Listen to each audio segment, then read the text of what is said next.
Oui, 5 c'est sur bon. 5 et On on voit vous l'écran entend très 5 bien. sur 5. Voir l'écran 5 sur 5 à partir de Bonjour, bonjour. Oui, on vous entend. Merci beaucoup. On a reçu. D'accord. J'ai coupé le micro pour, et plutôt la caméra pour la connexion Internet. Parfois, quand elle est lente et quand il y a la vidéo ouverte, ça pose problème. Alors, je vais mettre en mode diaporama. Et vous allez me dire si vous voyez les présentations glisser et c'est bon pour vous.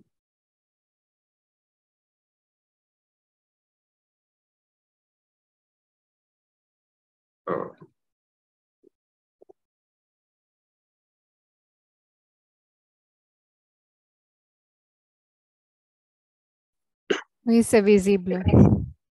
OK. OK. Merci beaucoup. Alors, je vais commencer rapidement par me présenter. Donc, je suis Franck Biaï. Je suis basé actuellement à Kinshasa. Je travaille au ministère de la Santé, mais j'ai derrière moi environ 25 ans d'expérience dans la chaîne d'approvisionnement.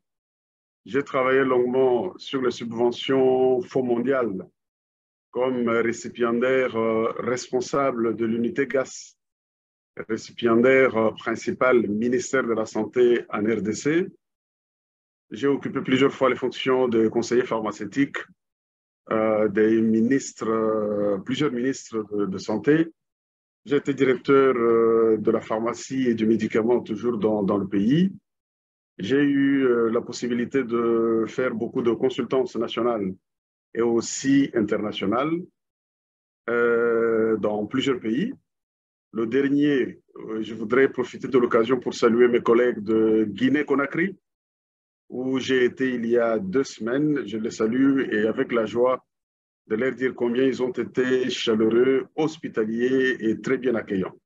Donc, j'ai hâte de revenir chez vous, mes collègues de Guinée. Je suis actuellement directeur du programme national d'approvisionnement médicaments en RDC et j'ai pu mettre en place des systèmes de quantification ainsi que développer des modules de systèmes d'information en gestion logistique qui est actuellement en utilisation dans notre pays. Donc, voilà un petit résumé sur ma présentation. Nous allons maintenant passer à notre diapositive. Je résume les présentations, les éléments que nous avons discutés au cours de cet webinaire. Nous ferons une petite introduction. Nous présenterons en liminaire les objectifs, pourquoi est-ce que nous faisons cela. Nous passerons ensuite à la présentation de points clés du module 10 de l'étude des cas, de ce qu'on appelle dissertation ou mémoire, ou voilà, donc on peut l'appeler sous plusieurs noms. Également le recueil de difficultés rencontrées, ce sera des échanges avec les équipes des apprenants et ensuite nous tirerons la conclusion. Normalement, nous devons passer 1h30, mais nous pourrions également terminer avant s'il n'y a pas beaucoup d'autres questions. J'espère que vous voyez ma présentation qui défile.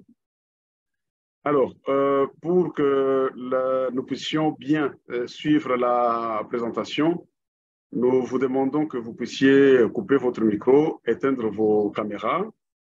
Vous pourriez poser des questions dans le chat. Je pense que vous savez déjà comment cela se fait. Dans les boîtes de discussion, vous pouvez poser des questions. Ensuite, lorsque vous êtes invité à prendre la parole, on vous désignera et vous pourriez allumer le son, allumer également la caméra pour que vous puissiez parler et que des collègues qui sont en ligne puissent mettre un nom sur le visage. Nous voulons signaler que les enregistrements de ce webinaire seront disponibles dans les canaux d'Empower que vous connaissez, notamment les Facebook et les autres. Et les diapositives présentées ici seront également partagées. Alors, comme objectif, l'objectif de cette rencontre, c'est de pouvoir échanger de comment nous allons procéder, surtout pour les apprenants qui sont arrivés au module 10, c'est-à-dire ceux qui ont parcouru tous les autres modules et qui sont arrivés au module de pouvoir préparer leur étude des cas ou ce que nous appelons leur mémoire. Nous allons vous partager quelques aspects, quelques éléments, quelques paramètres dont il faut tenir compte pour pouvoir arriver à pouvoir déterminer justement, écrire votre document qui est en réalité, si on regarde bien, tout un projet. Et c'est très important que cela, vous puissiez les intégrer de manière à ce que votre étude des cas soit le meilleur possible et qu'il ne s'arrête pas tout simplement à l'étude des cas ou le mémoire, mais qu'il puisse être intégré dans les projets futurs d'amélioration de la chaîne d'approvisionnement dans nos pays. Comme agenda, il est très simple, très simplifié. Nous allons commencer par une petite introduction que nous avons déjà démarrée. Nous passerons environ 30 à 40 minutes dans la présentation de module 10, où les contenus que nous avons préparés à votre intention. Nous prendrons suffisamment de temps pour des questions-réponses parce que c'est très important d'avoir les clarifications, d'échanger. Et je pense qu'il y a des collègues qui suivent ce webinaire qui ont déjà passé cette étape, mais qui peuvent également partager leur expérience concernant ce qu'ils ont fait pour pouvoir faire de bonnes études des cas qui peuvent constituer en fait en soi de projets nécessaires à l'amélioration de nos chaînes d'approvisionnement, mais également une conclusion nous permettra en fait de terminer. Nous espérons que nous resterons dans le créneau du temps qui nous est imparti. Alors, ce que nous pouvons dire déjà dans ce contexte, c'est que nous pensons que nous sommes plusieurs catégories à suivre ce webinaire, mais que nous ne sommes pas tous au même niveau de modules. Il y a certainement ceux qui ont déjà parcouru les 9 modules. Il y en a qui ont fait, qui sont encore au début. Il y en a qui sont au milieu. Il y en a qui sont presque à la fin. Mais comme le webinaire permet à tout le monde de suivre, ce n'est pas mauvais également de pouvoir suivre ces échanges que nous allons parcourir pour que ceux qui sont qui sont encore au milieu ou au début puissent avoir des points d'attention sur les aspects dont ils devront tenir compte quand on arrivera au moment de pouvoir poser, disons, écrire notre mémoire et que nous ayons à l'esprit qu'il y a des choses importantes que nous devons garder à l'esprit pour pouvoir atteindre de bons résultats. Donc, il s'agit, cette étude des cas, c'est un travail original. C'est votre travail qui va montrer votre logique et votre analyse. On demande que l'idéal serait d'ailleurs que vous puissiez l'utiliser dans votre environnement de travail et la présenter à votre équipe ou à vos supérieurs. C'est votre travail, de votre environnement, des problèmes que vous rencontrez, des problèmes de chaîne d'approvisionnement que vous avez dans votre pays.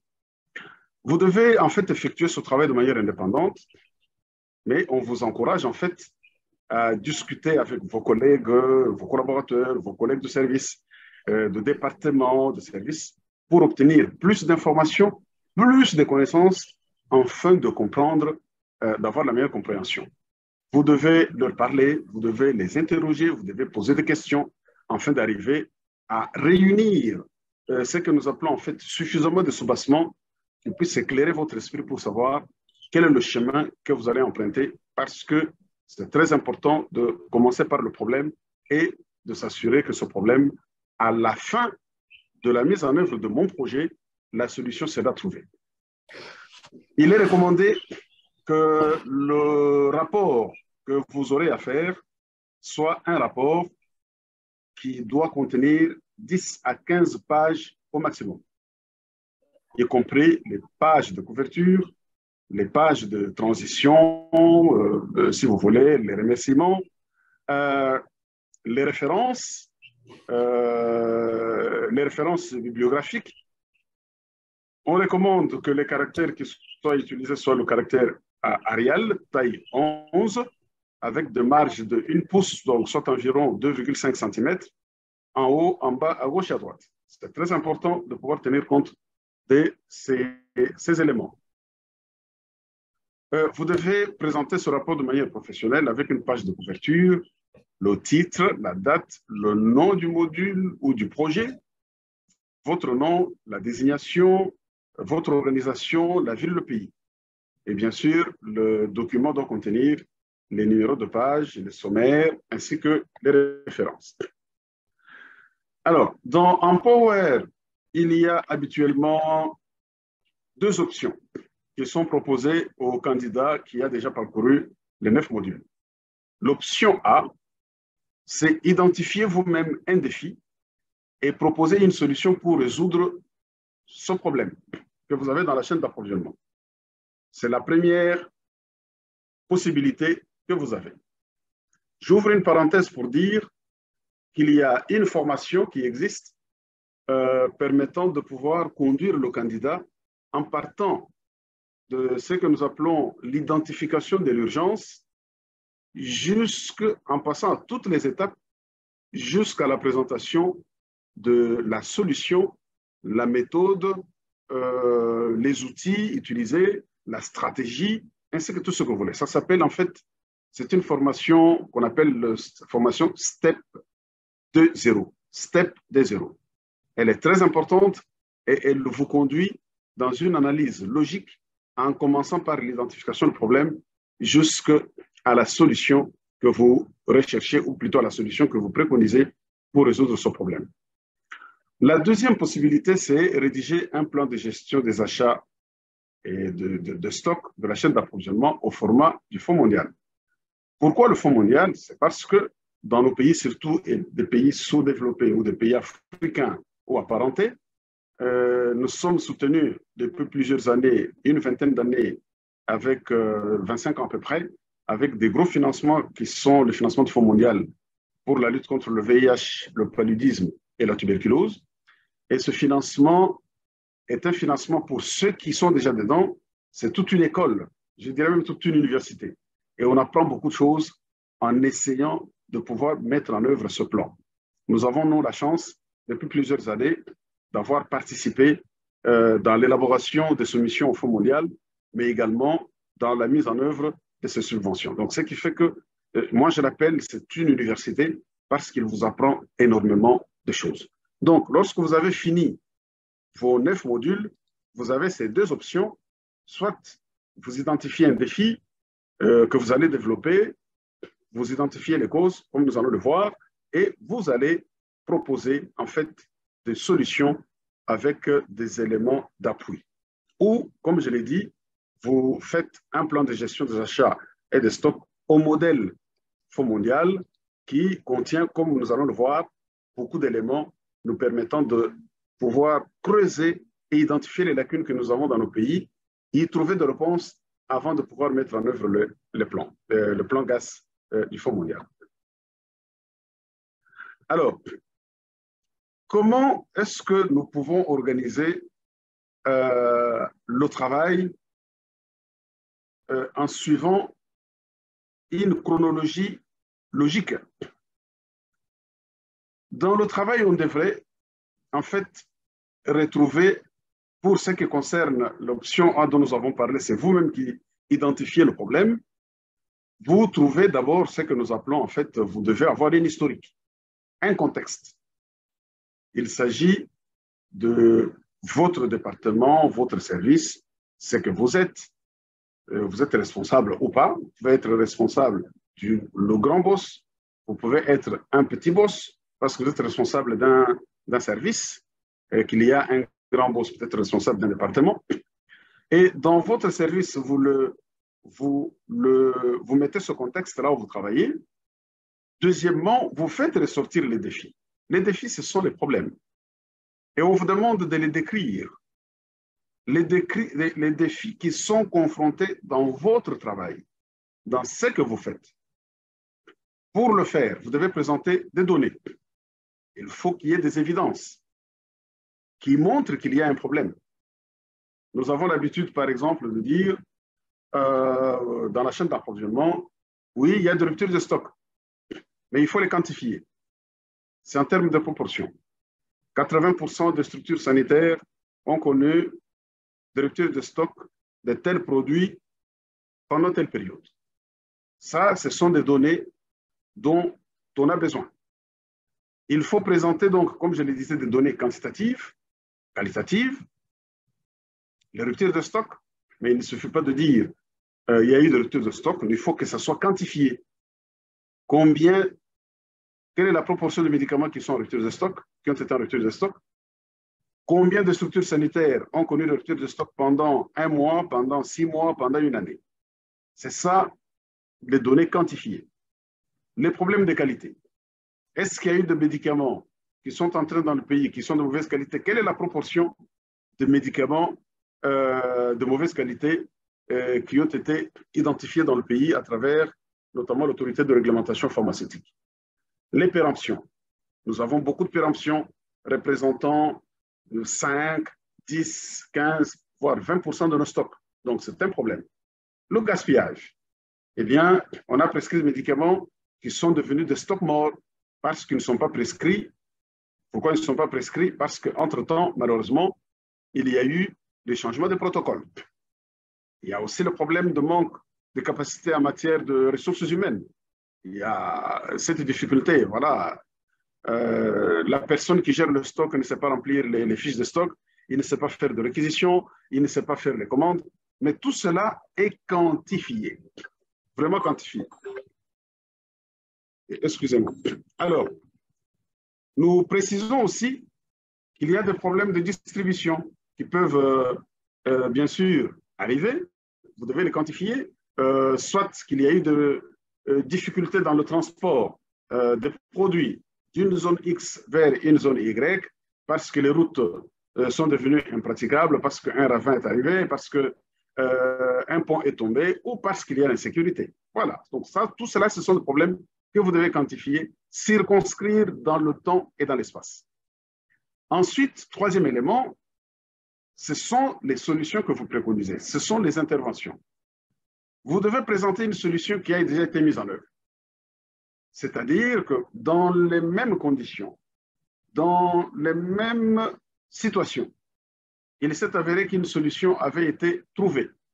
Une solution avait déjà été identifiée sur un problème dans votre pays, dans une autre zone ou dans un autre pays.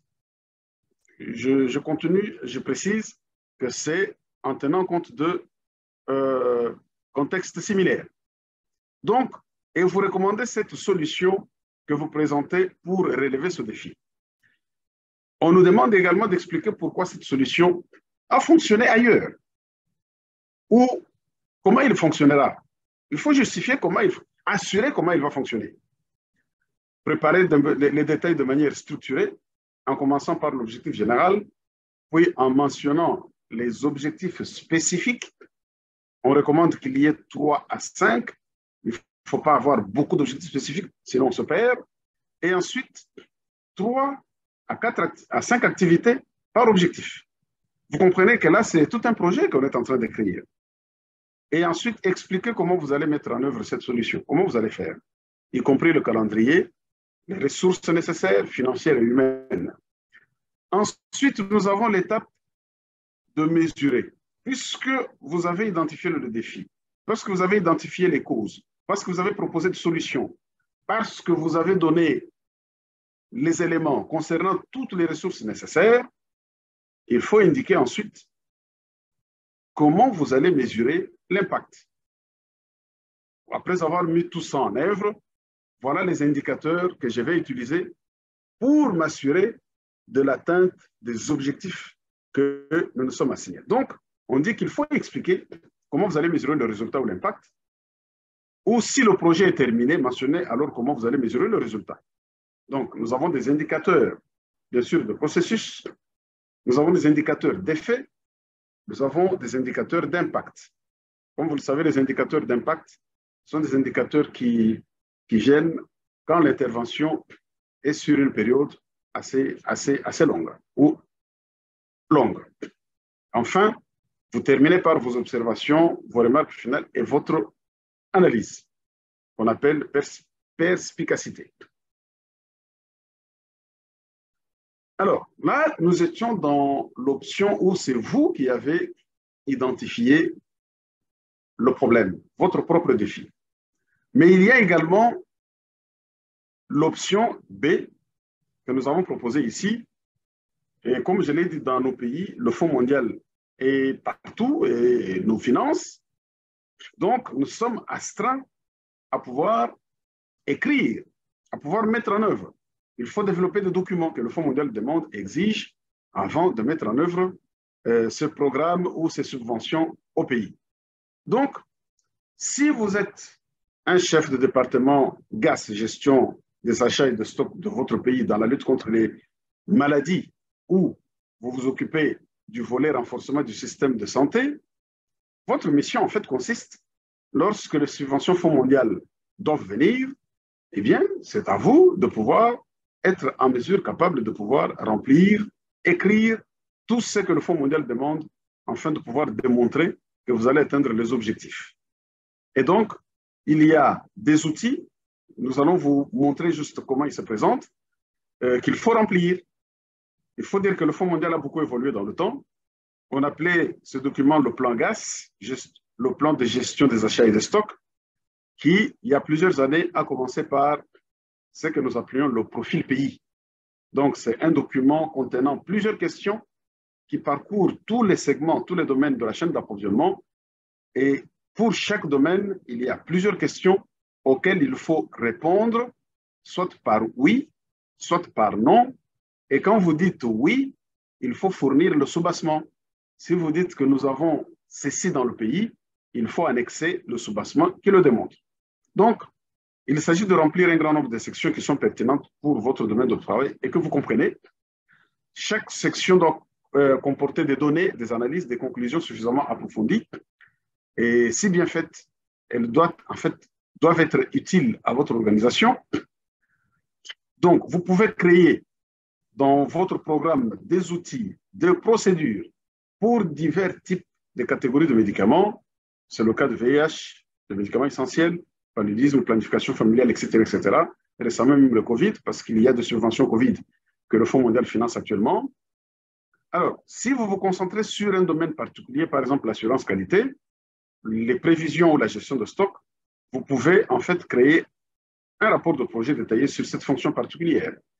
La chaîne d'approvisionnement, elle comporte plusieurs domaines et donc c'est difficile de pouvoir résoudre tous les problèmes de toute la chaîne d'approvisionnement dans un seul projet. C'est quasiment difficile. Donc, vous devez circonscrire le domaine dans lequel vous vous trouvez et bien sûr lancer le processus tel que nous l'avons indiqué. Alors, lorsque nous rentrons sur l'option A, nous avons dit qu'il faut identifier, présenter votre organisation, il faut présenter le défi, quel est le problème qui se pose de manière chiffrée. Nous avons dit qu'il faut également donner la solution, expliquer comment cette solution va être mise en œuvre en définissant un objectif général, des objectifs spécifiques ainsi que des activités. Alors, de manière plus précise, dans l'option A, qu'est-ce qu'on demande? On vous demande de dire quel est le problème que vous avez choisi. On vous demande comment avez-vous identifié ce problème? Ça vient d'où? Il est possible que vous ayez des rapports, des évaluations qui sont déjà disponibles au niveau du pays et qui font ressortir déjà ce problème. Comment proposez-vous mesurer ce problème? Nous rentrons encore sur les données. Vous ne pouvez pas parler de la mesure du problème sans des données factuelles. Comment allez-vous formuler les solutions potentielles? Parce que vous pouvez avoir justement à un problème, on peut avoir plusieurs solutions. Il faudra les présenter et il faudra aussi démontrer pourquoi vous avez choisi telle ou telle autre solution à la place de telle. Comment allez-vous préparer votre plan d'action avec un budget pour résoudre ce problème? Comment allez-vous déterminer si le problème a été réduit ou le problème n'existe plus? C'est très difficile. Mais en fait, pour ceux qui sont dans l'élaboration et la gestion de projet, je pense qu'ils savent que c'est comme cela. Il faut répondre à ces questions pour pouvoir écrire un projet. Nous continuons. Pour l'option B, C'est-à-dire que là, nous parlons du plan GAS, lorsque nous sommes dans la configuration du Fonds mondial, quelle est la maladie que vous avez choisie? Il faut circonscrire, nous insistons là-dessus, toujours circonscrire votre sujet, votre problème, afin de ne pas s'éparpiller. Le Fonds mondial intervient dans le VIH, paludisme et tuberculose. Donc, dans quelle maladie vous pensez travailler? Comment allez-vous obtenir les informations nécessaires pour répondre aux questions du modèle de plan GAS? Comment allez-vous identifier quel département va assumer les fonctions GAS afin de répondre aux questions GAS? Parce que vous êtes peut-être dans le département de gestion des achats et des stocks ou vous êtes en dehors. Vous pouvez être dans un district sanitaire, dans une zone de santé, comme nous disons chez nous en RDC, par exemple. Donc, si vous êtes dans ces structures qui ne gèrent pas le GAS, vous devez identifier la structure qui gère le GAS pour pouvoir vous rapprocher et obtenir les informations dont vous avez besoin. S'il s'agit de l'assurance qualité, les échantillons des tests d'assurance qualité que vous voulez avoir, où est-ce que vous les aurez et comment vous les aurez? Qui financera le plan GAS? On sait que c'est généralement le Fonds mondial, mais avec des autres partenaires, y compris le gouvernement. Alors, dans la procédure, lorsque vous avez répondu à ces questions, parce que c'est avant de choisir votre texte, et plutôt quand vous choisissez votre sujet, il faudra le mettre sur un document en répondant à ces questions et vous le partagez, bien sûr, à Empower qui va l'examiner avant de vous donner l'autorisation de pouvoir commencer la rédaction. Donc, ça, ce sont des éléments qui doivent figurer dans votre proposition du travail que vous voulez présenter. Ensuite, nous signalons que ce que vous faites pour proposer le sujet, c'est une proposition. Elle n'est pas notée dans le cursus que vous suivez, mais plutôt examinée. C'est votre travail, quand vous l'aurez fini, qui sera examiné, noté, évalué en fonction des éléments dont nous avons parlé ci-dessus. Alors, pour ce qui concerne le plan GAS, nous avons regardé d'abord, lorsque vous-même vous avez défini votre défi, mais pour le plan GAS, nous savons que nous appelons ça la roue, autrement la roue des problèmes. Il s'agit de parcourir l'ensemble des domaines de la chaîne d'approvisionnement, en commençant par la sélection de produits, l'estimation de besoins ou la quantification, la planification des achats ou des achats, la gestion de stocks, la distribution, l'utilisation rationnelle. Voilà la roue. Et cette roue ne peut pas tourner s'il n'y a pas de fonctions d'appui, de fonctions qui permettent de pouvoir donner justement des appuis à la roue afin qu'elle tourne. C'est la capacité de gestion, c'est le système de procédures qui sont mises en place. Bien sûr, il y a l'assurance qualité, il y a la réglementation, les lois internationales, la coordination, le système d'information en gestion logistique. Tous ces segments, ce sont des segments de soutien pour que la roue dont nous avons parlé puisse tourner.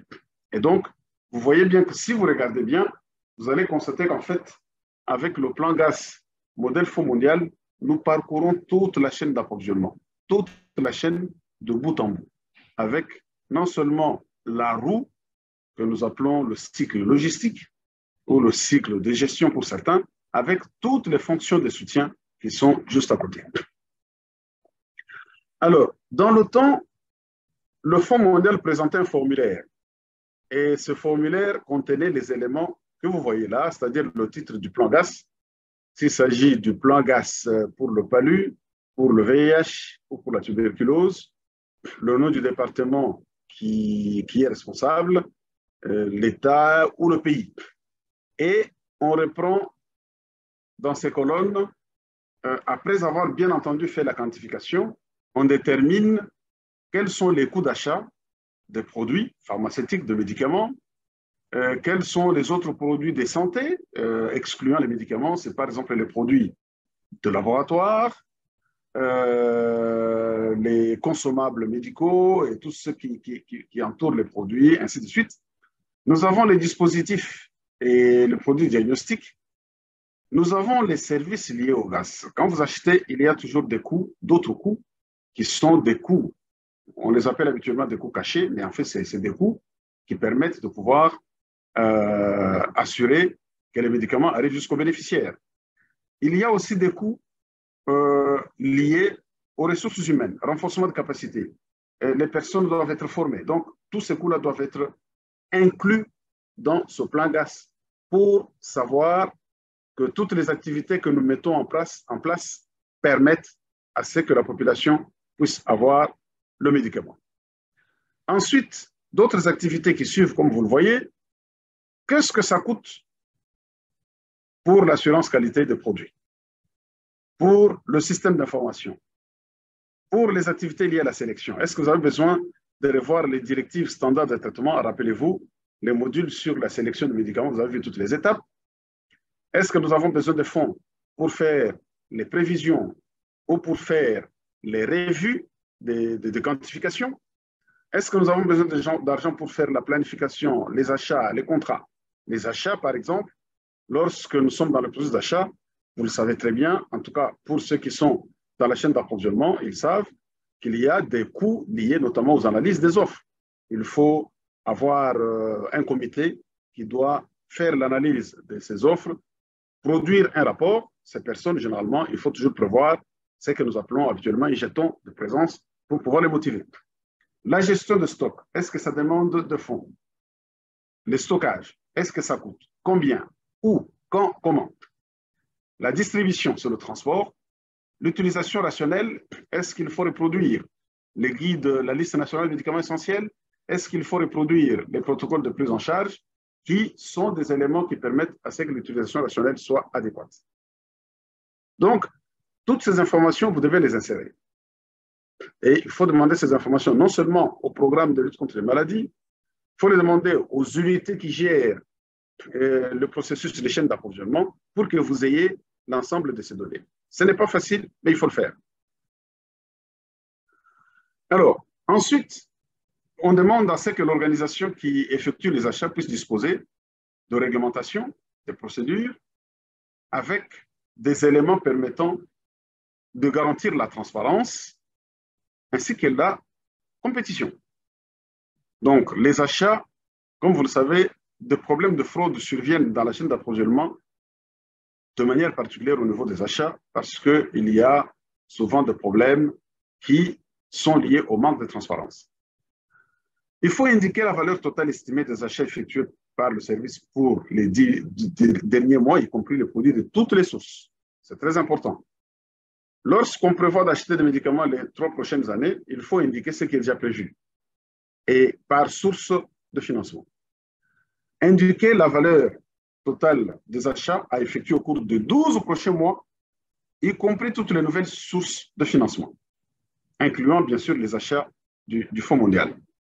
Exprimer les chiffres en dollars américains, parce que c'est la monnaie qui est actuellement utilisée par le Fonds mondial, et expliquer comment le PR c'est le récipiendaire principal du Fonds mondial.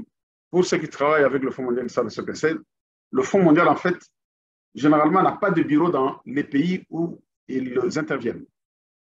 Les financements sont gérés par ce qu'on appelle les récipiendaires principaux. Et ces récipiendaires principaux sont de 3 catégories. La première catégorie, c'est le récipiendaire principal public. Donc là, c'est le ministère de la Santé, à travers les unités de gestion de projets qui peuvent être récipiendaires principaux du Fonds mondial. La deuxième catégorie, ce sont les récipiendaires principaux de la société civile. Ce sont des organisations gouvernementales qui peuvent gérer justement une subvention du Fonds mondial au nom du pays. Donc, on dit à ce moment-là que c'est une subvention double voie. Mais il y a également des pays dont les subventions sont gérées par les institutions des Nations Unies. Par exemple, le PNUD, qui a été un récipiendaire principal dans plusieurs pays pendant les 15 dernières années, eh bien, ça fait partie également de récipiendaires principaux que vous pouvez retrouver dans le pays. Et donc, dans votre document, vous devez les avoir identifiés totalement leurs zones d'intervention, ainsi que le domaine dans lequel ils interviennent. C'est très important que cela apparaisse dans le document que vous êtes en train de faire. Je vois que ça s'est arrêté. Excusez-moi, je vais essayer de relancer.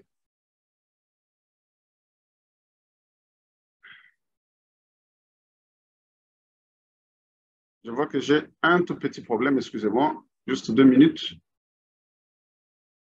Le temps de nous retrouver de nouveau.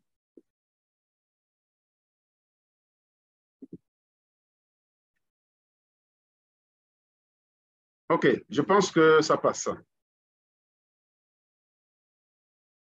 Vous suivez, je pense que c'est bon? OK. Je continue donc? Oui, c'est bon. OK. Donc, il est très important de noter qu'il est de la responsabilité de votre département, si vous êtes le responsable de l'unité gaz, de vous assurer que les produits qui doivent être achetés répondent aux normes nationales. C'est très important. C'est très, très, très, très important.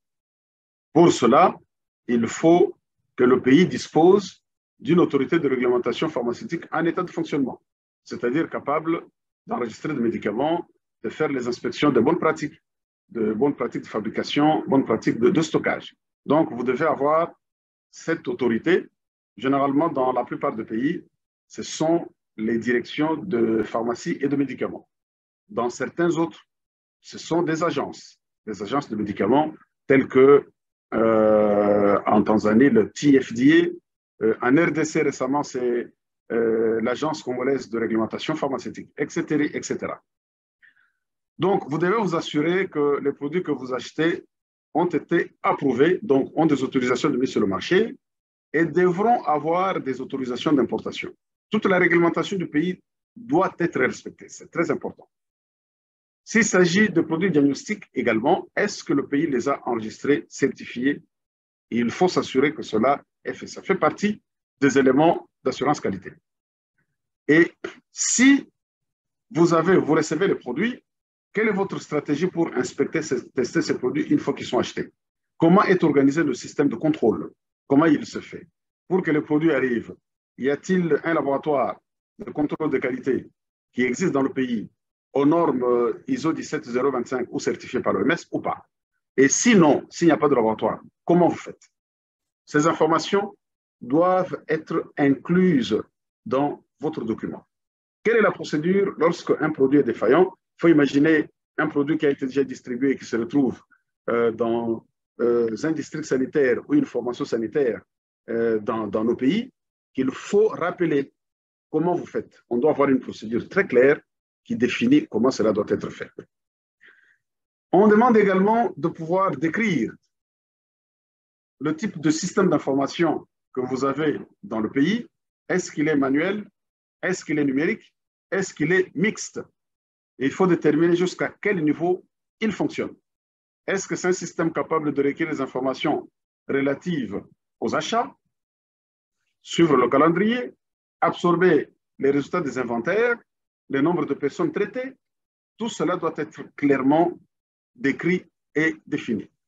Vous voyez bien que ça demande beaucoup de choses, mais on demande au-dessus de ne pas dépasser 15 pages. Donc, c'est un exercice qui n'est pas aisé, mais il faut l'atteindre.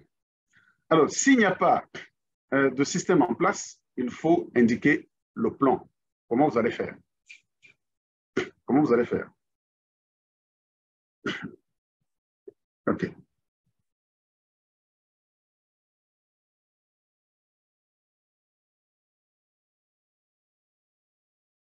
Excusez-moi. Alors, nous avons ensuite, dans ce document, on demande, par exemple, que vous pouviez indiquer les produits que vous avez choisis. On vous demande de donner les références par rapport aux sources. Est-ce que c'est des produits qui sont sur la liste nationale des médicaments essentiels? Est-ce que c'est des produits qui sont dans les directives standards de traitement, dans les protocoles de prise en charge? Vous devez dire oui ou non. C'est très important et il faut le signaler. Donc, vous devez comprendre en fait que tout ce que vous dites, de tout ce que vous allez acheter, doit être décrit expliquer et démontrer. Et donc, les produits que vous allez acheter, il faut expliquer comment vous allez les acheter. Bon, j'ai fait une parenthèse parce que je sais qu'actuellement, le Fonds mondial a une politique de faire les achats groupés à travers le PPM, donc le Procurement Pool, mais également à travers la plateforme Wambo que certains connaissent déjà. Eh bien, mais ça ne nous enlève pas les étapes précédentes qui sont de faire les quantifications. Et pour faire les quantifications, il faut avoir la liste des produits à quantifier qui doivent être dans la liste des médicaments essentiels ou qui doivent être dans la liste, dans les protocoles de prise en charge. Il faut fournir également un résumé de questions financières connexes. Est-ce qu'il y a suffisamment de fonds? S'il n'y en a pas, où est-ce qu'on va les trouver? S'il y a des gaps, comment on va faire? Il faut faire en sorte que les budgets qui ressortent dans votre plan gaz, parce que les budgets viennent de quantification, que ce soit cohérent. Donc, une bonne quantification, parce que si vous ne reprenez que les éléments que vous aurez en fait repris dans votre quantification. Nous avons ensuite la gestion de stock. Vous devez démontrer que vous avez un espace de stockage suffisant, disponible à tous les niveaux de la chaîne d'approvisionnement et de distribution. Il faut fournir une estimation de l'espace de stockage total, de l'espace disponible, de l'espace qui sera nécessaire en raison des achats supplémentaires si jamais on en a besoin. Si l'espace n'est pas suffisant, quelle est la solution que vous préconisez? Est-ce que vous avez des installations suffisantes pour la chaîne de froid? Est-ce que ça existe? Il faut expliquer. S'il y a des problèmes, lesquels et comment vous comptez les prendre en charge. On vous demande également de décrire brièvement votre stratégie de réduction de pertes et de gaspillage due à la péremption au vol et au dommage. Donc, il faut avoir des procédures qui montrent que pour lutter contre ce que nous appelons les pertes, notamment par péremption, comment vous allez faire? Quand les produits sont à risque de péremption, comment vous allez faire? Il faut que le système de gestion de stock puisse permettre de recueillir les données des inventaires sur chaque site. Comment vous allez faire et comment le système est en fait organisé. Toujours dans la distribution, combien de points de distribution vont être utilisés? Vous devez faire la cartographie de ces distributions. Par exemple, au niveau du pays, vous avez une pharmacie centrale, vous avez des pharmacies régionales. Il y en a combien? Ils sont situés où? Quelle est la cartographie? Les distances à parcourir? Quel est le pourcentage approximatif que ces structures couvrent? Est-ce qu'il existe des défis dans la distribution? Manque de routes, zone de guerre, distance trop longue? Voilà, donc tout cela doit être décrit en très peu de mots. En très peu de mots. Quel est le calendrier moyen de distribution des établissements? Est-ce que c'est mensuel, c'est trimestriel? Comment le pays est organisé pour cela? En ce qui concerne l'utilisation rationnelle, quelles sont les stratégies pour pouvoir encourager l'initiation, l'adhésion et l'observance du traitement? Normalement, on devrait les retrouver justement dans les plans stratégiques, notamment des programmes de lutte contre les maladies. Comment vous allez amener les patients à avoir la meilleure observance possible? Vous n'allez pas le dire tout simplement en disant non, je vais sensibiliser. Non. Il faut dire quel est le niveau d'observance aujourd'hui.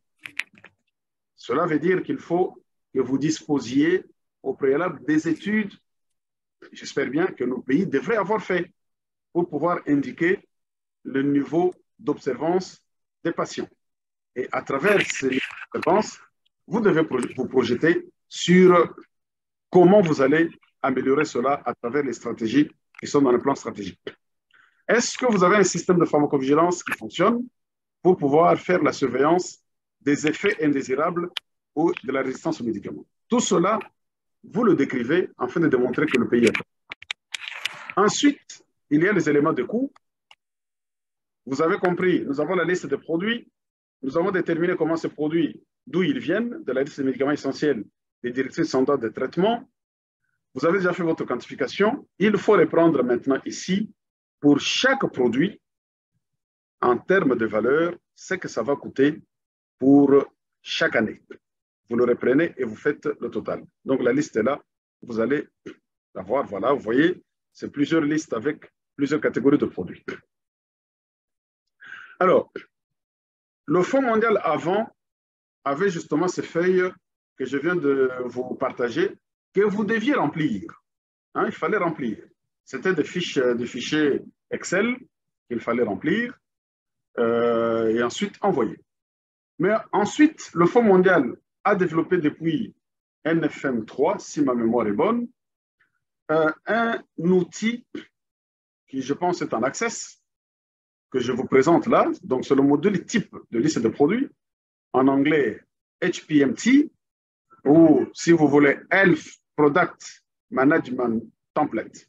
Donc, c'est le fichier qui comprend les informations de tout ce que vous allez acheter, des produits médicaux pour les 3 maladies et même des produits non médicaux.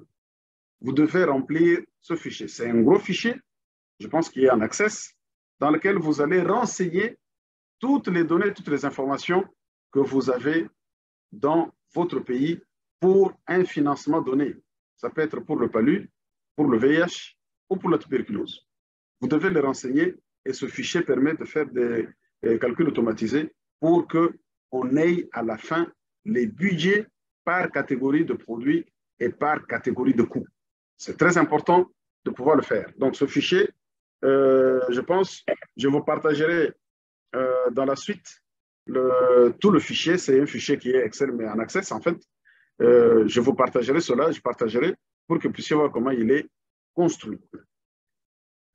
Voilà, chers amis, les éléments que nous avions voulu condenser, vraiment condenser, je pense que nous sommes dans le temps, condenser pour partager avec vous les éléments de base nécessaires qui vont vous permettre de pouvoir préparer votre mémoire, votre étude des cas en ayant à l'esprit que ce que vous faites là, c'est votre projet.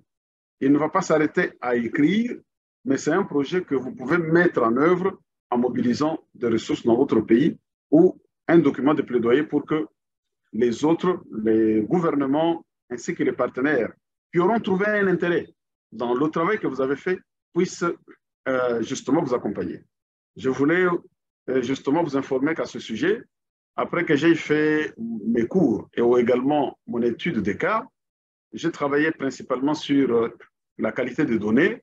Eh bien, j'ai pu démontrer que les données qui sont collectées manuellement poseront toujours des problèmes de qualité, poseront des problèmes de complétude de rapport, de promptitude de rapport, d'exhaustivité des données. Ça posera toujours des problèmes si on ne digitalise pas. Et donc, ce travail, quand nous l'avons fait, nous l'avons présenté et immédiatement, nous avons pu avoir des partenaires, notamment le Global Health Supply Chain à travers l'USAID, c'est l'USAID à travers Chemonix. Nous avons pu avoir des financements du Fonds mondial. Nous venons de recevoir également un financement de la Banque mondiale pour pouvoir digitaliser justement le système sanitaire afin de pouvoir réduire les risques d'utilisation de rapportage manuel qui induit en même temps des problèmes liés à la qualité de données. Voilà, Salai, merci beaucoup. Je pense que nous pouvons maintenant donner la parole à toute l'équipe, à tous ceux qui nous suivent. Merci beaucoup.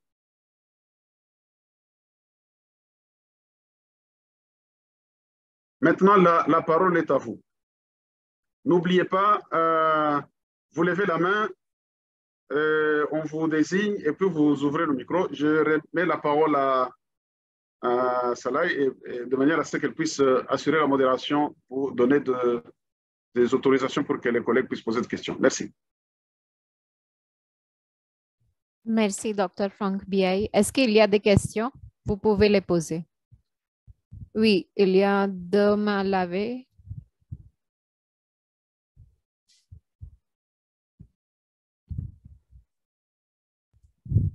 Oui, Monsieur Mamadou Talibé.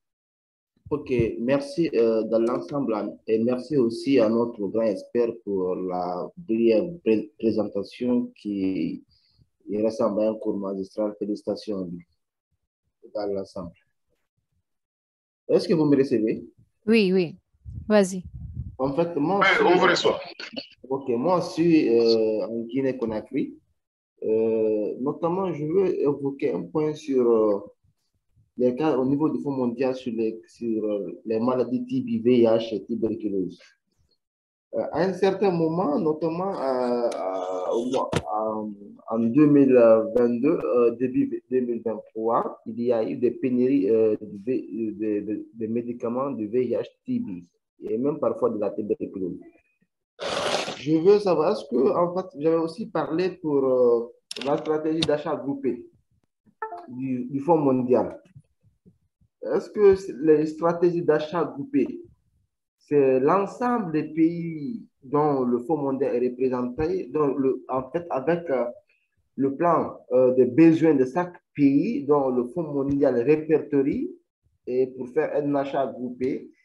Et dans ce cas, s'il y a des pays qui sont dans un véritable besoin en cas d'urgence, comme le cas dont nous, en Guinée, on a suivi avec des patients qui étaient dans une urgence, est-ce que ça ne va pas un peu impacter les patients qui sont dans le besoin avec cette stratégie d'achat groupé? Ça, c'est la première question.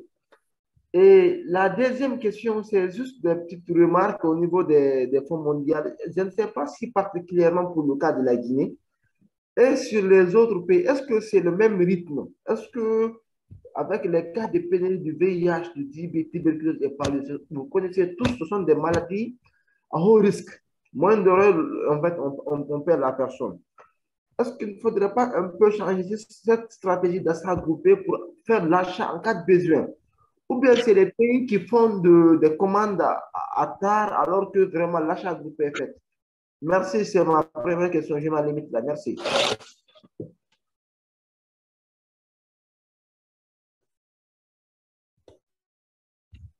Merci. Ça y est, là, je pense que je peux prendre même 5 questions pour pouvoir répondre.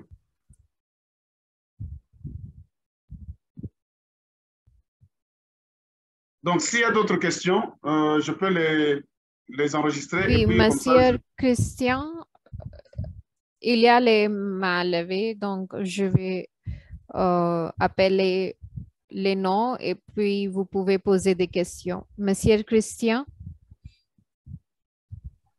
Oui, bonjour à tous. Bonjour, docteur Franck.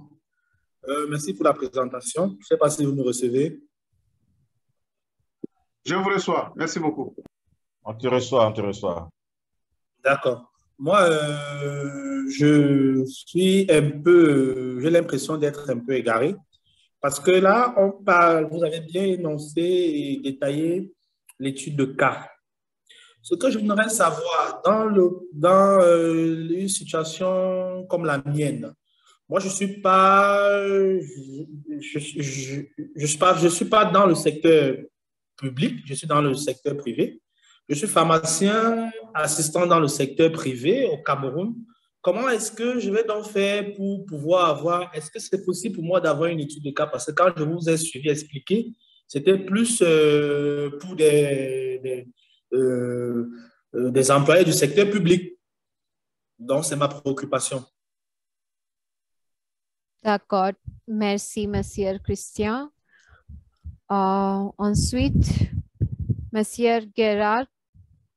Levez ma main, Monsieur Bakolo. Oui, allô, bonsoir tout le monde. Bonsoir. J'espère que vous me recevez. Oui. D'accord. Moi, c'est Gérard Avancé Bénin.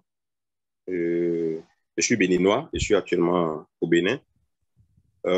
Comme mon très cher ami camerounais vient de le dire tout de suite, moi-même, je suis un peu perdu, je vais dire. En fait, moi, je suis un nouveau. Je viens à peine de finir avec le module 1. Bon, comme j'ai reçu le mail sur l'étude de cas, je me suis dit là, non, il faut que je suive cela. Donc, j'ai quelques questions, je vais dire 1 à 2 questions. Je ne sais pas si c'est bon de les poser ici parce que c'est des questions de curiosité au fait. Je ne sais pas si si vous me permettez. de poser ce genre de questions ici. Je peux? D'accord. Oui, vas-y. D'accord. C'est des questions de curiosité. Je suis sur le module numéro 1. Je suis un nouveau et puis je viens à peine de finir le module numéro 1. Je suis un peu perdu. Est-ce qu'il n'y aura pas une autre organisation, une réorganisation en ce qui concerne la formation, c'est-à-dire nous qui sommes des nouveaux, qu'on ne nous envoie pas des mails ou bien c'est obligatoire à ce que nous suivons des sessions, la session des experts, parce qu'il y a des sessions et puis c'est des sessions qui sont déjà, c'est des sessions qui sont déjà élevées, bon, qui sont déjà avancées, je vais dire, parce que je pense que ceci, ça ne nous concerne pas nous autres qui sommes au début. Je ne sais pas si vous comprenez un peu ce que je dis. Je ne sais pas quelle stratégie vous mettiez en place pour nous autres. Maintenant, la deuxième question, j'ai poussé ma curiosité et puis je suis allé sur YouTube et j'ai suivi un peu pour le module numéro 2, pour le module numéro 1, ainsi de suite. Bien vrai, on n'a pas encore fait ça. On n'a pas encore fait ça avec l'expert. J'aimerais savoir, l'expert à la fin de son module et de la présentation sur le module numéro 1, il disait qu'on va recevoir, comment on appelle, 2 diplômes. Je ne sais pas si j'ai mal compris, je ne sais pas si l'expert peut revenir sur ça. 2 diplômes, un diplôme pour Empower et un autre diplôme pour l'université de Kant. Je voudrais que l'expert confirme ou il nous explique un peu comment ça va se passer. Bien. Pour nous qui sommes les nouveaux dedans, le Camerounais vient de poser la question, et puis nous sommes dans le privé. Comment pouvons-nous, comment on peut faire pour aller très loin ou bien pour faire très clair, pour s'en sortir pour l'étude de cas dont on parle ici? Parce que moi-même, j'ai l'impression que c'est spécialement pour ceux qui sont dans le public. C'est spécialement pour eux, selon mes explications. Donc, je vais d'abord m'en arrêter là pour mes 3 questions.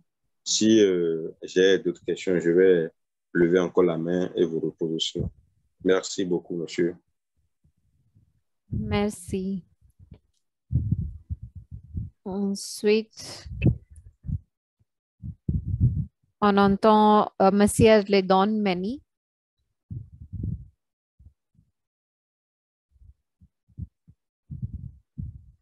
Monsieur, est-ce que vous êtes là? Bonjour à tous. Bonjour. Oui, j'espère que vous m'entendez. Oui.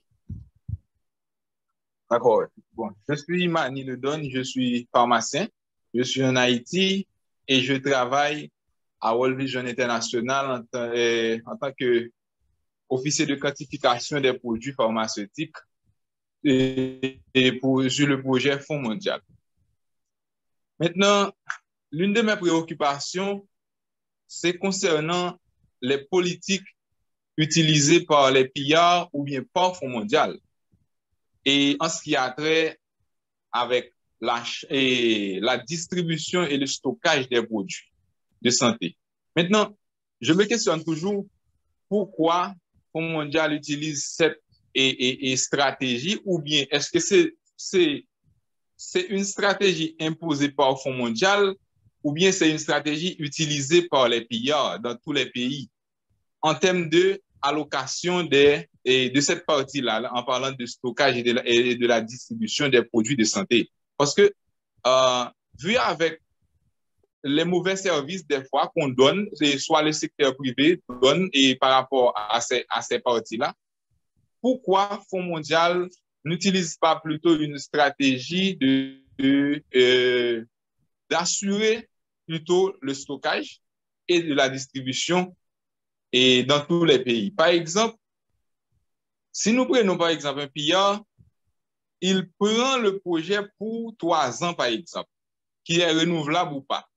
Mais le projet reste, le financement reste et demeure. C'est-à-dire autant que les maladies existent, donc je pense que les financements vont continuer. Maintenant, si les financements vont continuer, je pense que c'est quelque chose qui reste à long terme pour Fonds mondial.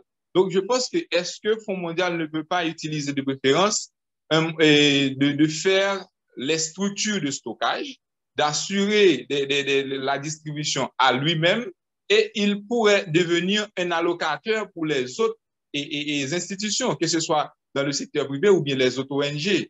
Donc, là, c'est une préoccupation pour moi. Qu'est-ce que vous pensez, docteur Franck, à ce propos? Merci. Merci. Docteur Franck Biaye, est-ce que vous voulez répondre à cette question? Oui, je peux commencer? Oui.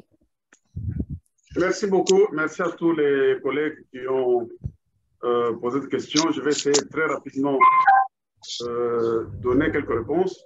Mais comme j'ai toujours dit, ce forum, c'est un forum d'experts. Ce sont des sessions d'experts. Je ne suis pas le seul expert, nous le sommes tous dans le cadre de tout ce que nous faisons. Ça veut dire que probablement il y a aussi des questions auxquelles je n'ai pas nécessairement de réponse. Donc, si l'un d'entre vous a des réponses, je pense que c'est toujours bien qu'il puisse compléter les réponses que nous aurons à donner. Alors, le collègue de Guinée-Conakry qui a posé le problème, la première question, je comprends en fait que les questions sont posées sur les problèmes de la chaîne d'approvisionnement, alors que la thématique que nous avons aujourd'hui, c'est une thématique concernant le partage des éléments nécessaires pour élaborer son travail de fin d'études. C'est ça l'objectif. Mais je sens que il y a deux problèmes. Eh bien, la chaîne d'approvisionnement, elle est comme ça. Des problèmes sont là. Et bon, on ne peut pas ne pas pouvoir s'exprimer. Alors, je peux vous répondre en disant, vous voyez, en dehors des collègues qui ont posé la question, qui sont du secteur privé, mais vous tous, vous avez en fait identifié déjà le problème. Ou vous avez décrit les problèmes que vous voyez. En fait, cette session concerne normalement les apprenants qui ont fini les 9 modules et qui y ont fait la dissertation sur le leadership et qui s'apprêtent à pouvoir élaborer le mémoire. Le mémoire, là, nous l'appelons autrement l'étude des cas. Et donc, j'ai dans l'introduction signalé qu'il est possible qu'il y ait des collègues qui sont en train de suivre cette session, qui sont au début de la formation, qui sont peut-être au milieu de la formation. Donc, il y a plusieurs cas de figure. Donc, ceux qui ont déjà fini les 9 modules, y compris la dissertation sur le leadership, je pense qu'ils me comprennent mieux parce qu'eux, ils s'apprêtent ou ils sont en train de rédiger leur mémoire. Et là, nous leur partageons les éléments qui concernent comment est-ce qu'il faut préparer le mémoire. Donc, je voulais vraiment bien situer le contexte pour qu'on s'assure que nous n'allons pas au-delà des objectifs de ce webinaire. Mais je voudrais aussi ajouter que les problèmes que vous avez soulevés, nos collègues de Conakry, je vous resalue. J'étais dans votre pays il y a quelques semaines où je me suis senti chez moi. Les problèmes que vous avez posés sont des problèmes qui demandent une analyse. Vous devriez, au niveau de Conakry, au niveau du pays, identifier pourquoi est-ce que les ruptures de stock sont dans le pays. Est-ce que c'est lié à la stratégie d'achat groupé? Est-ce que c'est lié à la quantification? Est-ce que c'est lié à une mauvaise planification des achats? Est-ce que c'est lié à un système d'information qui n'est pas encore efficace? Est-ce que c'est lié au non-respect des protocoles de prise en charge par les prescripteurs? Donc, les ruptures de stock peuvent être engendrées par plusieurs causes étant donné que la chaîne d'approvisionnement, c'est plusieurs domaines. Pour y arriver, il faut une analyse de la situation, il faut faire une évaluation pour identifier les goulots d'étranglement qui amènent cela. Quand j'étais venu en Guinée-Conakry, malheureusement, ce n'était pas pour faire une évaluation, mais c'était pour écrire la subvention du Fonds mondial. Donc, malheureusement, on n'a pas pu aborder. Voilà. Donc, je vous demande de, je pense, lorsque nous reviendrons sur les différents domaines de la chaîne d'approvisionnement, nous pourrions, en parlant des achats, parce qu'il y a un module sur les achats, eh bien, nous pourrions alors discuter de cette question d'achat groupé. Quel est l'impact? Mais en attendant, vous pouvez déjà commencer une petite étude, une petite évaluation qui consisterait à calculer quelques indicateurs au niveau des achats, c'est-à-dire quels sont les délais de livraison entre deux commandes. La commande qui est effectuée au Fonds mondial, parce que je sais que c'est dans Ouambo, à travers le mécanisme PPM, que cela est fait. Alors, la commande, quand est-ce que les commandes, les délais de livraison sont-ils respectés? Première question. Deuxième question, est-ce que le nombre d'items qui sont commandés sont livrés en totalité? C'est ça la deuxième question. La troisième question, est-ce que les quantités par item, par médicament qui sont commandés, sont-ils respectés? Est-ce qu'il y a des écarts? C'est la réponse à ces questions que vous pouvez savoir si les achats groupés peuvent répondre à ce besoin ou pas. Si vous trouvez que les commandes, les délais de livraison ont été respectés, le nombre d'items, c'est-à-dire le niveau de service a été de 100%, le nombre d'items commandés est arrivé, les quantités commandées pour chaque item sont arrivées à 100%, il faut chercher la cause ailleurs. Donc, voilà ce que je peux vous répondre. Je ne voudrais pas qu'on entre dans les problèmes de la chaîne d'approvisionnement, sinon nous allons en fait nous perdre un peu, compte tenu du fait qu'aujourd'hui, nous allons parler de personnes qui ont terminé les modules et qui reviennent qui sont en train de préparer l'étude des cas. Cela me permet de répondre sur notre collègue Christian du Cameroun, qui dit qu'il est dans le secteur privé. Malheureusement, dans la présentation, il a eu l'impression que les résolutions de problèmes semblent concerner uniquement les acteurs du secteur privé. Je voudrais vous rassurer que ça concerne tout le monde. Dans le secteur privé où vous êtes, vous avez, je pense, je ne sais pas quel est le type de société dans laquelle vous vous trouvez.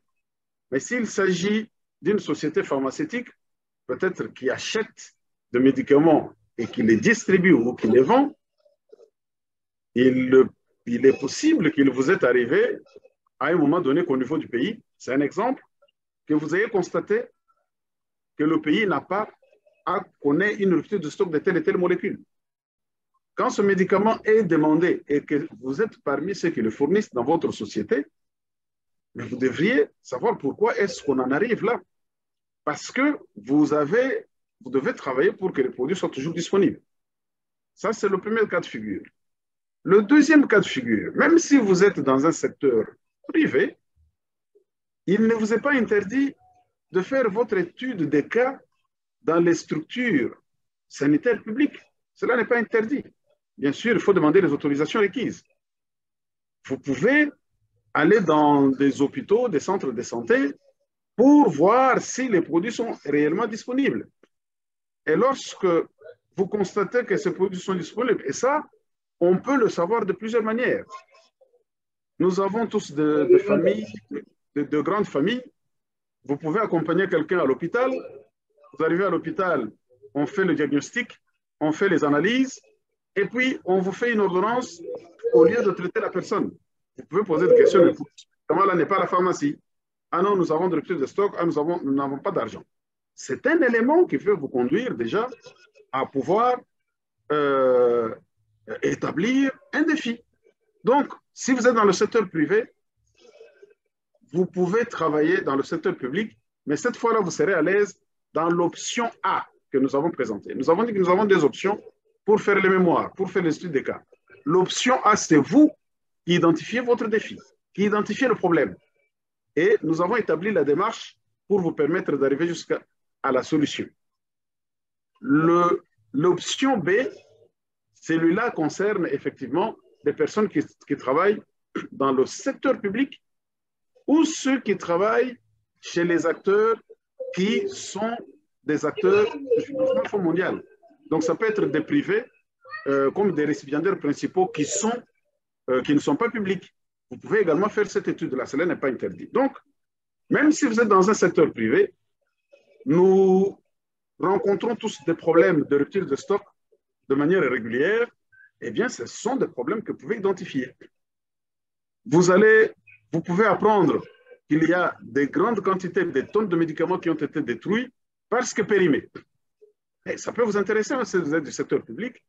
Vous pouvez élaborer un petit mémo, vous adresser aux autorités pour dire je vais faire cette étude dans tel cadre. Généralement, en tout cas, moi je travaille au ministère de la Santé, je vois les secteurs privés de personnes du secteur privé qui font des études et qui obtiennent des autorisations pour pouvoir faire le travail.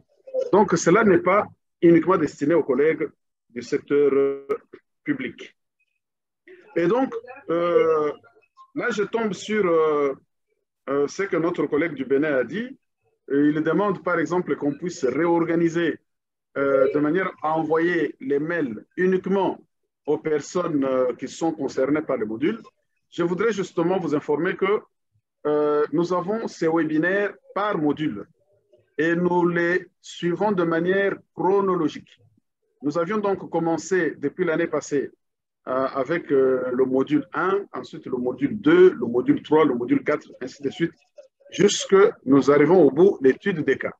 Donc, les personnes qui sont de cette cohorte, qui ont commencé le module 1 avec nous, eh bien, sont des privilégiés parce qu'ils arrivent jusqu'au bout avec les échanges que nous partageons ensemble. Nous allons reprendre, puisque nous sommes arrivés au bout, nous reprendrons encore ces échanges et les webinaires au module 1. Ceux qui seront au module 1 pourront bénéficier. Ceux qui sont déjà passés, eh bien, ça leur permet de se rafraîchir, de revenir, de se souvenir de ces matières et peut-être de poser des questions sur des éléments qu'ils n'ont peut-être pas bien compris. Donc, c'est tout un cycle que nous terminons pour pouvoir reprendre. Alors, il y a la catégorie de ceux qui sont peut-être au début, mais qui, bien entendu, ils sont arrivés, ils sont à la fin. C'est ce qu'explique notre collègue. Il dit qu'il est, il est un peu perdu. Non, c'est tout à fait normal. C'est quand vous arriverez au dernier module que vous comprendrez. Mais le fait déjà de vous confronter, d'apprendre ces choses, de lire, ça ne vous empêchera pas de pouvoir poursuivre votre travail. Mais quand vous arriverez au module 9, avant d'entamer le module 10, eh bien, ça vous permettra de pouvoir aisément comprendre et reprendre vous mettre en position de mieux comprendre afin de préparer votre mémoire. Notre collègue d'Haïti a posé la question sur la quantification. Je pense que de la même manière, je pense que lorsque nous allons reprendre le cycle et que nous arriverons au niveau des rôles dans chaque module, parce que tout cela est déterminé et fixé, eh bien, nous pourrions évoquer les questions de mise en œuvre des subventions Fonds mondial. Mais ce que vous devez savoir, sans peut-être aller dans les détails, c'est le fait que pour que les pays puissent éviter ce que certains appellent les dictats, les décisions, les impositions, je les mets tous entre guillemets, du Fonds mondial ou des récipiendaires principaux, le point clé essentiel, c'est que les pays disposent des plans stratégiques, des plans d'action sur lesquels tout doit se faire. Il faut que les pays disposent des manuels, des procédures, de réglementation que tout le monde doit respecter. Si ces éléments sont disponibles, si ces éléments décrivent comment est-ce qu'il faut faire la quantification dans le pays, qui doit le faire, comment on doit le faire, avec quel outil il faut le faire, quand est-ce qu'il faut le faire, le Fonds mondial ne vous imposera pas. Mais si vous n'avez pas, ou il vous demandera peut-être, il vous demandera pas peut-être, il vous demandera de lui partager ces documents que vous avez.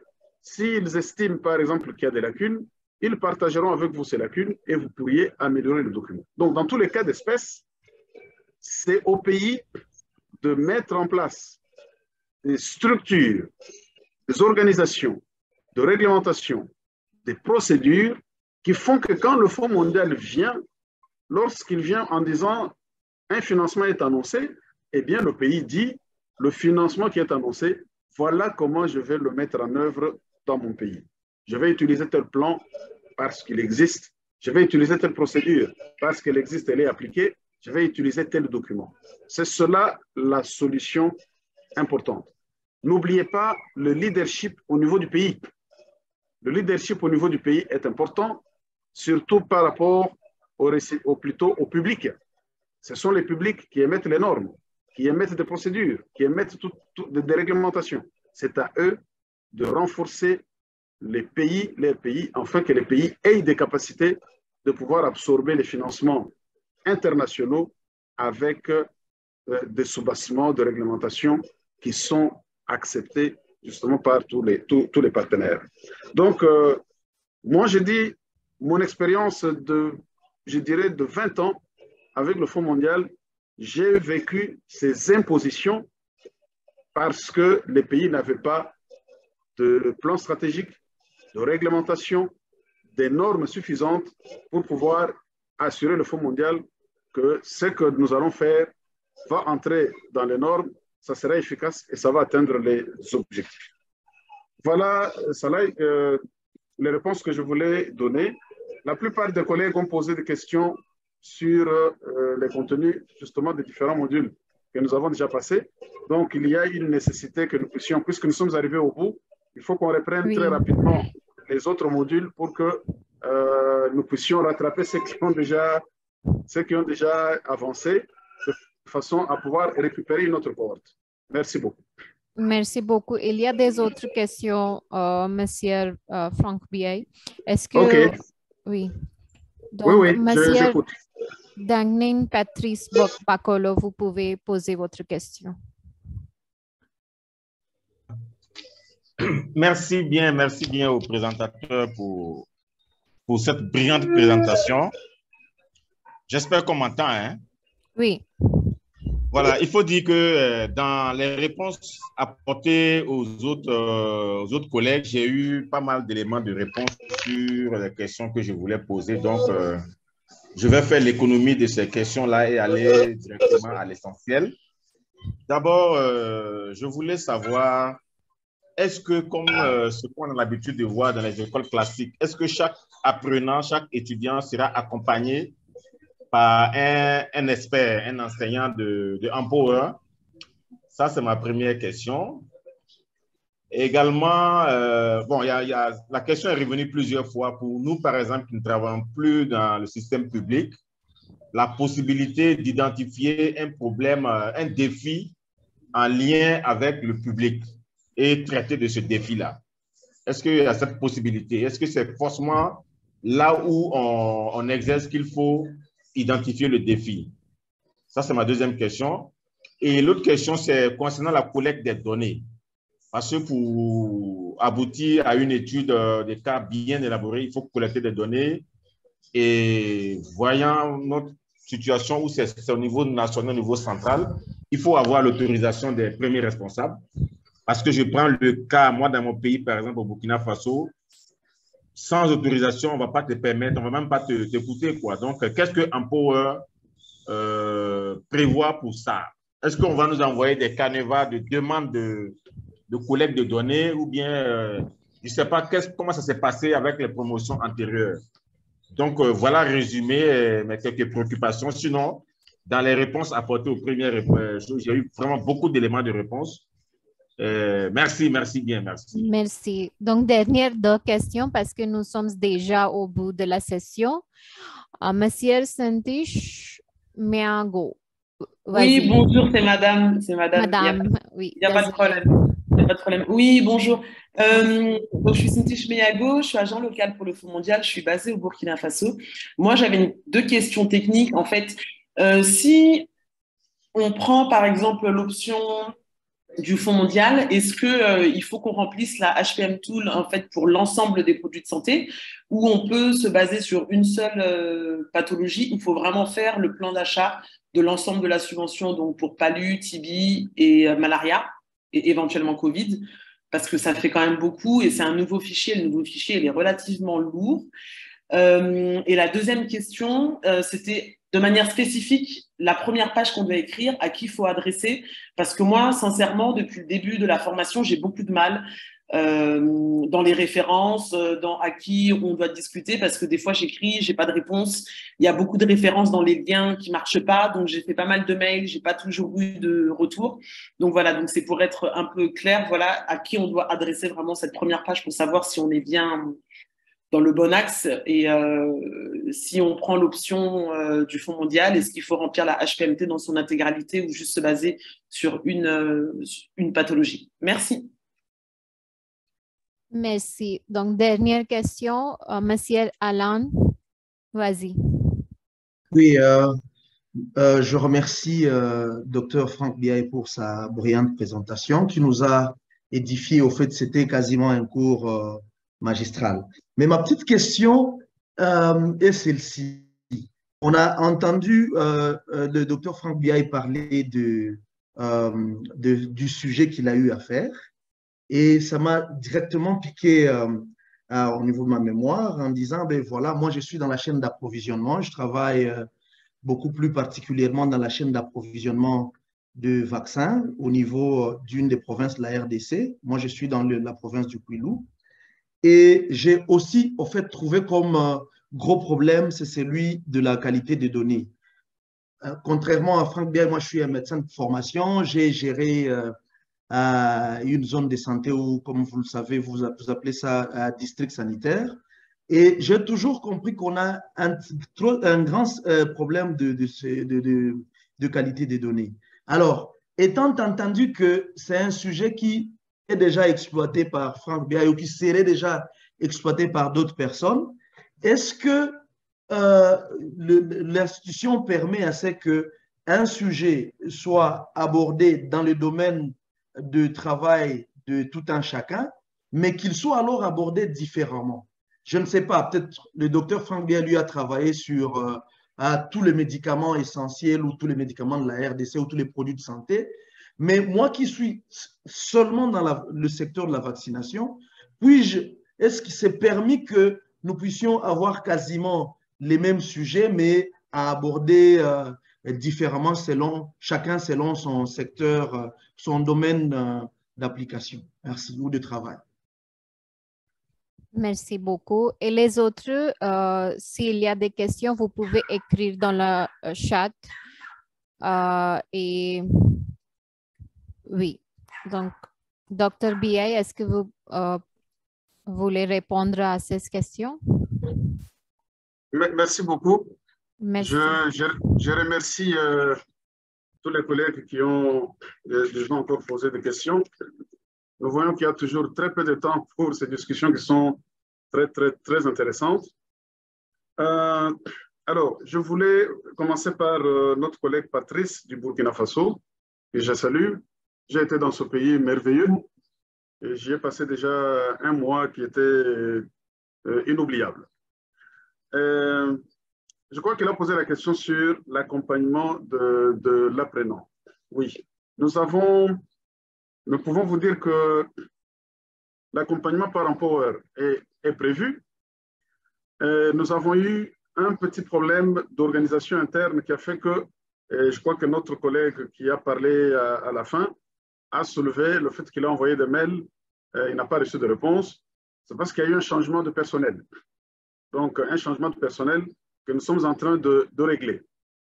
En attendant, étant donné que pour ces temps, c'est moi qui organisais le plus de webinaires pour le compte de Empower. Je vais vous partager dans le chat ma boîte mail ainsi que mon numéro de téléphone. Ce que nous essayons de faire, c'est quand vous avez un problème, vous pouvez envoyer un WhatsApp, par WhatsApp, vous envoyez le problème, vous décrivez, de manière à ce que moi je puisse transmettre aux personnes qui peuvent prendre en charge et nous donner des réponses. Donc nous essayons de le faire de cette manière-là. Deuxièmement, le suivi dépend de la manière dont l'apprenant est en train de suivre les cours. Comme c'est une formation individuelle qui est, nous disons, pratiquement 80% liée à l'apprenant lui-même, pour vous suivre, il est nécessaire que, après que vous ayez passé ou vous êtes en cours de passer un module, si vous avez des problèmes que vous rencontrez, eh bien, vous les notifiez. Comme je l'ai dit, nous avions en fait l'année passée, au début de l'année passée, une organisation qui permettait de recevoir justement les desiderata ou les questions et nous nous organisons pour pouvoir répondre.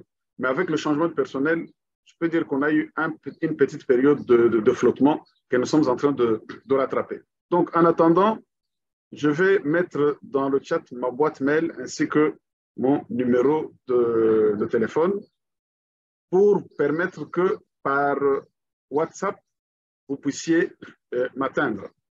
Et à ce moment-là, nous pourrions échanger.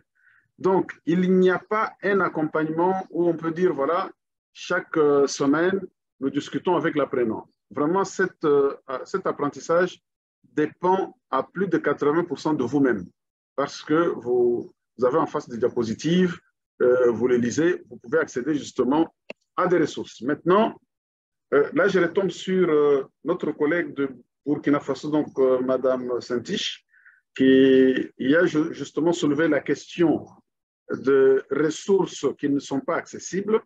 Ce que nous recommandons, c'est que lorsque vous voyez une ressource citée, lorsqu'elle n'est pas accessible, veuillez la recopier, vous entrez dans Google, vous cherchez, et vous pourriez avoir encore plus de ressources en utilisant cette méthode. Donc, si vous cliquez dessus, ça ne marche pas, cela est déjà arrivé plusieurs fois, eh bien, prenez le lien, prenez ce lien-là, mettez dans Google, faites les recherches dans les moteurs de recherche, vous aurez encore plus de documents. Lorsque j'ai fait cette formation, pour chaque ressource que j'ai recherchée et que quand je clique, je me rends compte que ça ne s'ouvre pas, lorsque j'ai recherché dans les moteurs de recherche, j'ai tombé sur 4 voire 5 documents, publications, rapports qui pouvaient me permettre justement encore de pouvoir compléter les matières. Donc, je vous recommanderais de pouvoir le faire et s'il y a toujours de problèmes, vous pourriez toujours nous contacter. Donc là, j'essaie de répondre à Patrice, à Saint-Tiche pour la question de comment on peut accompagner. Maintenant, la question sur, vous êtes du secteur privé, est-ce que vous pouvez identifier un défi dans un autre secteur? Bien entendu, je l'ai dit, cela est possible. Cela est tout à fait possible à condition d'obtenir des autorisations. Alors, pour cela, nous ne l'avons pas encore fait, mais en posant la question, je pense que nous l'avons fait ici, en tout cas, peut-être parce que moi je suis dans Power, mais j'ai pu, tenant compte de ma position ici en RDC, pour les collègues qui voulaient faire des études de cas dans des endroits précis, eh bien, j'ai fait des recommandations pour qu'ils le fassent. Donc, je pense que nous pouvons, si vous avez un défi que vous avez identifié et vous travaillez vous êtes dans le privé, vous êtes dans le privé, mais vous voulez faire votre travail dans le secteur public, je pense que nous allons nous organiser pour que nous puissions faire une recommandation dans Power demandant à ce que le secteur public puisse vous recevoir. Nous ne garantissons pas le résultat, mais nous allons essayer et je pense que dans la plupart des pays, en tout cas, vous pouvez accéder à ces informations. Donc, c'est la même question pour la collecte de données. Même la collecte de données, lorsque vous partagez la demande de faire cette étude avec les termes de référence qui décrivent ce que vous voulez faire, généralement, en tout cas, ça ne pose pas de problème. Bon, je mets cela sous réserve. Hein, peut-être qu'il y a d'autres, ce que je peux dire, d'autres éléments plus subjectifs qu'objectifs qui peuvent peut-être empêcher à ce que vous puissiez le faire. Mais je pense qu'à ce stade, ne vous limitez pas en vous disant « je suis des secteur privé, donc je ne peux pas aller travailler là-bas ». Non, ne vous limitez pas. Vous serez peut-être surpris de voir une direction qui vous dit « ah, mais d'ailleurs, puisque vous allez le faire, nous, votre travail là, nous l'attendons pour pouvoir l'utiliser après ». Ce serait une très bonne chose. Je reviens à Mme Saint-Tiche. Pour ce qui concerne le HPMT, je l'ai dit, vous pouvez travailler pour une seule maladie. Hein, vous savez déjà que lorsque nous soumettons lorsque les subventions sont faites, elles sont faites sur plusieurs maladies. Hein, donc, vous pouvez prendre le VIH, vous pouvez prendre la tuberculose, vous pouvez prendre le paludisme. Vous remplissez justement ce qui vous intéresse. Mais, comme je l'ai dit, pour remplir le HPMT, vous le savez, puisque vous êtes chez LFA, il faut commencer par une quantification. Donc, il faudra avoir la quantification du programme de lutte contre le paludisme, avoir cette quantification pour pouvoir ensuite remplir le HPMT. Mais les autres aspects doivent continuer. Bon, vous êtes de LFA, j'imagine que je n'ai rien à vous apprendre parce que vous faites ces analyses-là de manière régulière, notamment au cours de la mise en œuvre, pour vous assurer que les programmes et les pays sont en train de le faire de manière adéquate. Il y avait une question, malheureusement, dans la première cohorte, sur les diplômes. J'avais oublié, mais en regardant mon carnet, je viens de me rendre compte que je n'ai pas répondu. Effectivement, à la fin de la formation, il y a deux diplômes qui sont donnés, un diplôme d'Empower ainsi qu'un diplôme de l'université de State of Kent que vous allez également recevoir. La dernière question, c'est notre collègue qui travaille dans le vaccin.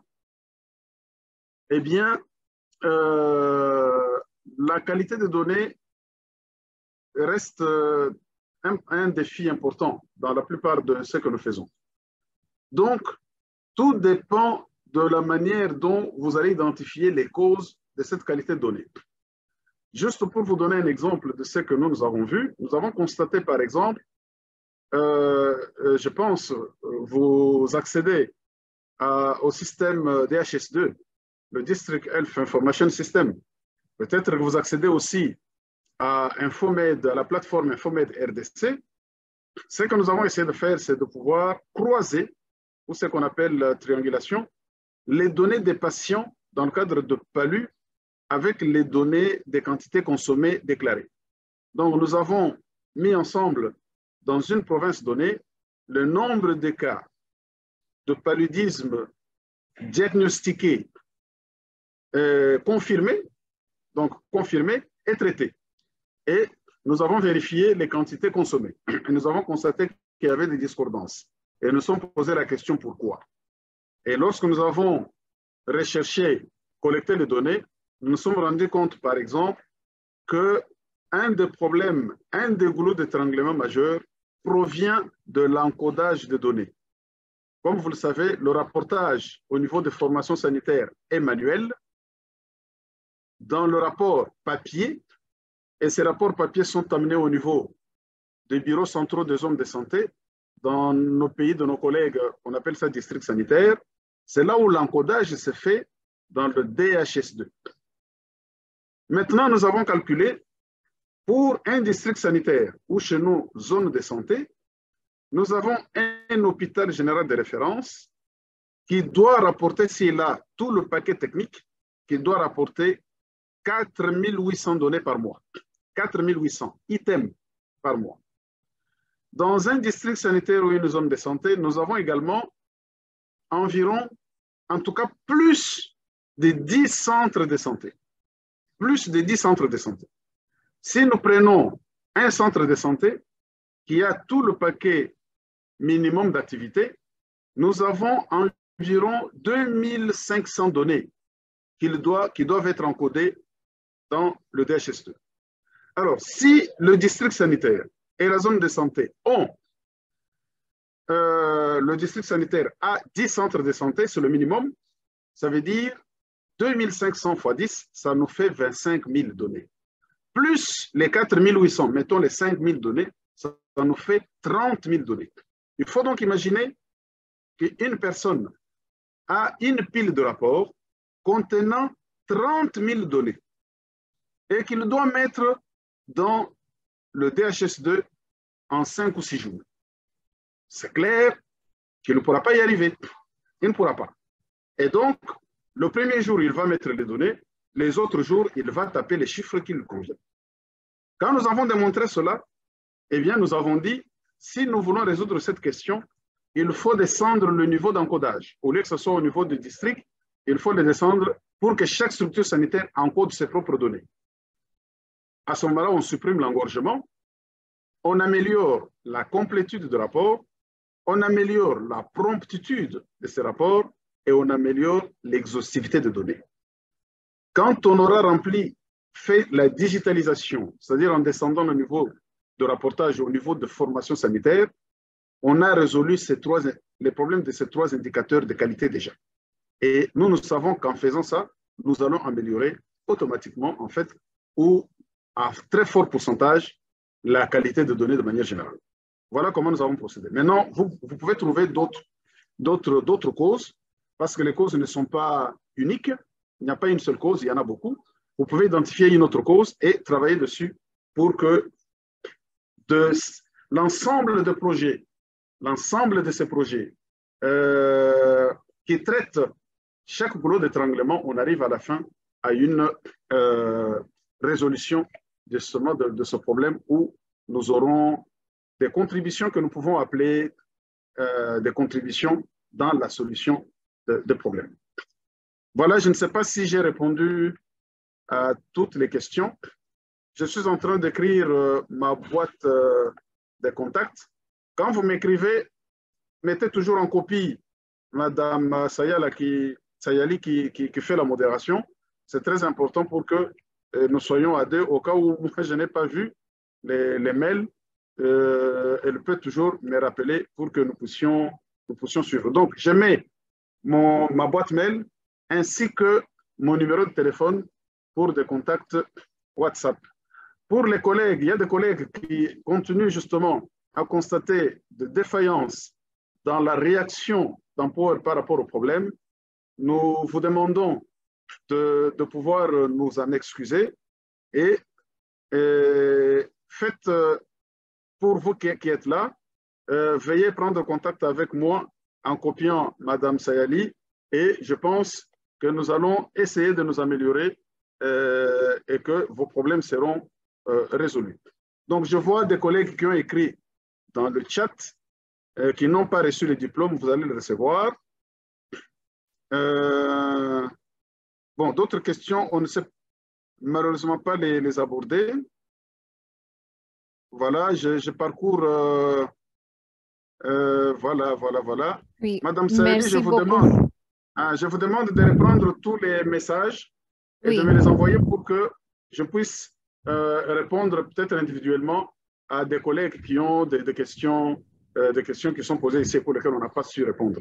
Donc, si vous pouvez enregistrer tous les messages et me les envoyer après. Merci. D'accord. S'il y a des autres questions, vous pouvez m'écrire sur mon mail. J'ai déjà mis mon adresse email dans le chat. Vous pouvez m'écrire. Et merci beaucoup pour votre participation aujourd'hui. Nous sommes au bout de la session et s'il y a encore des questions, vous pouvez m'écrire et vous pouvez écrire Dr. Frank Biaye. Il a aussi mis son adresse email dans le chat. Merci beaucoup. Merci à tous. Merci beaucoup. Au revoir. Beaucoup. Très content. C'est le Béninois qui parle. Merci. Merci beaucoup. Mais j'avais posé une question dans le chat, mais vous avez oublié. Il n'y a pas de souci. Je vais reposer ça quand même. Bonjour, professeur Franck. Bonjour, bonjour. C'est Bingley. Bonjour. Bonjour, bonjour, Bingley. Bonjour. Je voulais saluer Nanyuma. J'ai vu, je ne sais pas si elle est toujours là.